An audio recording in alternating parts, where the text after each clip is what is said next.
Good morning, and thank you so much for joining me this morning. This is Coffee with Carol, a chance for me to share a little bit about what's happening in the real estate market with you.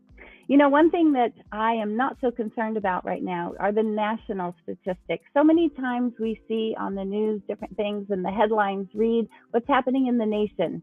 Well, you know, what's happening in the nation isn't necessarily what's happening in our own community. So, my job for you is to help to educate you on what's going on. So, today, we're going to look at the local market. We're actually going to look at three different areas. We're going to take a look at Folsom, Elk Grove, and then we're also going to look in closer to the downtown area in Land Park and Curtis Park. So let's take a look and see what's happening in the last 15 weeks. Grab your coffee, sit back and relax, and we'll talk for a few minutes. Now, what this is the pended sales for the last 15 weeks. So if you look at this graph, what you see are the light green lines. That shows you how many homes are available. So if you go all the way over to the left column, you're going to see that back in May, we had 2,400 homes on the market. Today, we have over 4,000. Now, that's not a huge number. Way back in the day, we had over 16,000 homes on the market. That's a huge number. But I will say that there's a lot more homes available right now, which is giving buyers choices. Now, the good news is that last week, we had the highest number of pended sales that we've had in the last 12 weeks. So homes are selling. So don't get discouraged. Things are happening. It's just different. Now, I will tell you again, those buyers, they have choices. And that's a great thing for buyers. But for sellers, it could be a little frustrating. You definitely have to be ready coming on the market because the buyers are obviously anxious to look at your home, but how do you compare with the other 5 or 6 that they're going to get to look at? Now, 1 out of 8 homes sold last week, and I bet you that one was really nice. For some reason, it stood out. So that's what you need to think about. Now, property values over the last 3 years went up 40% in the 4-county region. Do you know that we have had 12 years of uninterrupted appreciation? Think about that, 12 years. You know, it used to be that the market would go up for about 5 years and then it would come down for 5 years. It would roller coaster. You could just about predict it. But this last time we had a 12-year run. And so just in the last 3 years during the pandemic, it was a 40% increase for most people in their appreciation. That's pretty incredible. But right now, we're seeing some adjustments. We're seeing a little settling, a little softening, because there's more to choose from, and because interest rates have gone up. There's a lot of different things, a lot of different factors. But property values, if you look at this graph, and I will not make predictions on Coffee with Carol, but I am telling you that there are definitely changes that are happening, and you can see it in this graph. If you look back, this is May through August, and we've got a $360 average price per foot down to $333. Now, here's the thing. Not everyone was affected that way, okay? So you have to remember this is the 4-county region. This is the average of the 4 counties. So it doesn't apply to everyone, but it might apply to a neighborhood you're looking at or that you live in. Now, the other thing I want you to know is that 1 month doesn't create a trend. These graphs are great because it did not used to be that we had the weekly graph, used to be that we had to wait until the end of the month, but things are changing so quickly. Trend Graphics changed it up for us so that now we see what's happening every single week. But what you need to remember is that you're seeing trends that are continuing to change. So for instance, that top green line, that is the percentage of what sellers got on their price when it closed and what percentage of their original asking price. So if they were asking $100,000 and they got $103,000, then it was at 103%. But look at the other end of the graph. Now we're at 95%. And again, that's on average, so not everyone. But I will tell you that over 50% of the homes on the market that got offers had a price reduction, over 50%.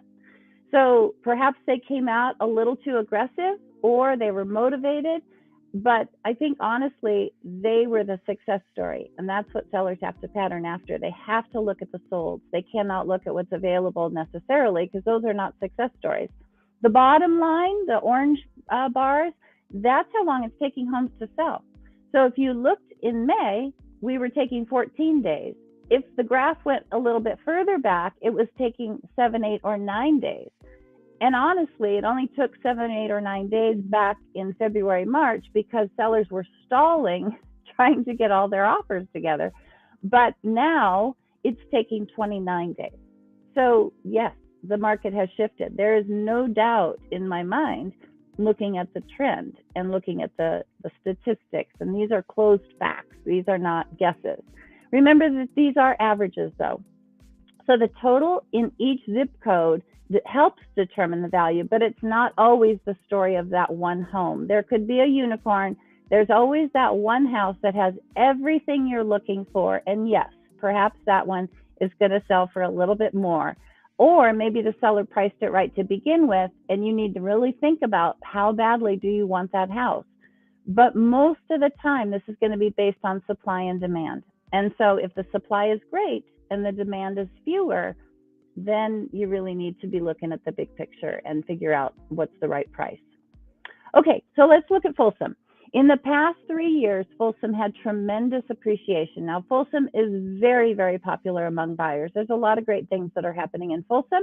And so, yes, prices have gone up and values, are up about 35%. Some areas are getting even more appreciation than that. But also, now we have a lot of standing inventory in Folsom. It's not a bad thing. It's not that it's a buyer's market necessarily, but it's just there's more choices now in Folsom. So you can see that this line right here, this is our inventory, and this is weekly. So from April until July, you can see how many more homes are on the market. Now the pended sales are on a downward trend, and actually that's a little interesting because usually people move during the summer because they want to get their kids in school. And so this is an interesting trend to see that there are fewer sales and fewer pended sales in Folsom. It's not necessarily a problem. Folsom's market, based on supply and demand, the prices have not necessarily dipped a lot. They're basically, roller coastering around a little bit. But I will tell you that one thing that they are doing differently is that sellers are making adjustments not only on price, but they are also giving credits and doing repairs like never before. So 12 years is a long time. We forget what a repair addendum looks like. And when a buyer asked for a repair for the last 12 years, the answer was, are you kidding? I've got 3 other buyers that want this home. But that's not necessarily the case anymore. So buyers are asking for credits, they're asking for repairs, and sellers are having to give in. Then there's Elk Grove. Elk Grove inventory is up by 40%, and that the closed sales actually have declined the last 3 months in a row. Now, Elk Grove is also very, very popular. It's close to downtown. It's a good commute if you're actually commuting down to the Bay Area. And so Elk Grove has over the years been a very popular area with buyers. Did you know, though, that the median price in Elk Grove went from $440 in 2019 to $660 in 2022? So that's a significant jump. And remember, the median it's the middle. So an equal number of homes sold over $660 as sold under $660. So basically, to get into Elk Grove, it was not necessarily your first-time home buyer starter price. The prices definitely did go up. Now, what effect will the rise in interest rates and the fact that we have more homes on the market have on these prices? And here, this is Elk Grove. So you can see that over the course of the last 14 months, we've definitely seen a little bit of a downturn in their pricing. So you'll probably find some pretty good buys as more and more homes are coming on the market in Elk Grove. Okay, downtown. Downtown is made up of a lot of different communities, and they all have a name. They all are, for instance, you've got River Park, which is appropriately named because it's over by American River. You've got East Sac, you have the Tahoe Park area, Oak Park, and Curtis Park Land Park is right in this area, and this is what we're going to focus on today. So I wanted to just give you a little bit of a history, or not a history lesson, but some statistics about the Land Park, Curtis Park area. it is very charming. You get the charming old homes. We live in the city of trees, and Land Park, Curtis Park is definitely that. You've got beautiful parks, hence the name, but it's just a really charming community. Now, the home sales down there, typically, it was very difficult when the market was hot and heavy to find homes come on the market that stayed on the market very long. Things were flying off the shelf. Now you have a little bit more inventory. So back in May, there were 20 homes. Now there are 37. So I will say that there are not necessarily a tremendous amount of sales activity that has changed in the Land Park, Curtis Park area, because there's not a lot of homes on the market. And honestly, there's a huge demand. That's such a charming area. But I will tell you that the prices, it's probably not necessarily a first-time home buyer neighborhood because of the prices. The prices are much higher than what you might find in a neighborhood that's a little bit further out from the downtown area. And you won't find that the prices are fluctuating. This graph really kind of shows us the roller coaster of what we deal with when we're trying to determine price, because prices are all over the place. But remember, this is an average. And when you have fewer sales, that tends to create that roller coaster graph. So all it takes is one sale that is perhaps, one of those unicorn sales, and it throws our numbers completely off, because this 52 days on the market, that's not normal. That's because someone's home that was 6 months on the market sold during that week and totally skewed our numbers. So again, you have to kind of take an average of all these graphs, and it's not a science. It is definitely an art form that you need to look at this just to kind of get yourself, prepared for what's happening in their market. But it takes more than that. Again, look at this on the week of August 7th, the median sales price in Curtis Park Land Park was $1.6 million, but that was because a large home sold. During that week, there were only 4 sales. So perhaps a few larger homes, and at that time, the median price that week, the median price for home sales was $1.6 million. But again, that's not the average. So you have to take all these numbers and just factor that in. Throw that one out. Okay, so what's the overwhelming theme? I have this frog in the boiling water, a little sign on my desk, because sellers who need to sell, you really need to be paying attention to these trends. Don't be listening to the news media when they're talking about things that you think, oh yeah, that's our market. That may not be our market. You need to dig deep into what's happening in your neighborhood and realize that you need to, if you want to sell your home, if you need to sell your home, then you need to be in the market that we're in today, not the market that we were in last year or even as early as last March, because things have definitely shifted. And if you don't know what the frog in the pot means, look it up. You can Google it and it'll tell you all about it. A notable item that I think is really important for all of us to pay attention to is that this shift happened faster than it has happened in any previous cycle. In the last cycle, when we had the mortgage meltdown of 2007, some of us in the market could feel it in 2005. We could see things were different. We could tell that things had changed, but it actually took 2 years for that to happen. In this market, it took less than 2 months for us to really see a notable change. And notice what happened again, 15 weeks.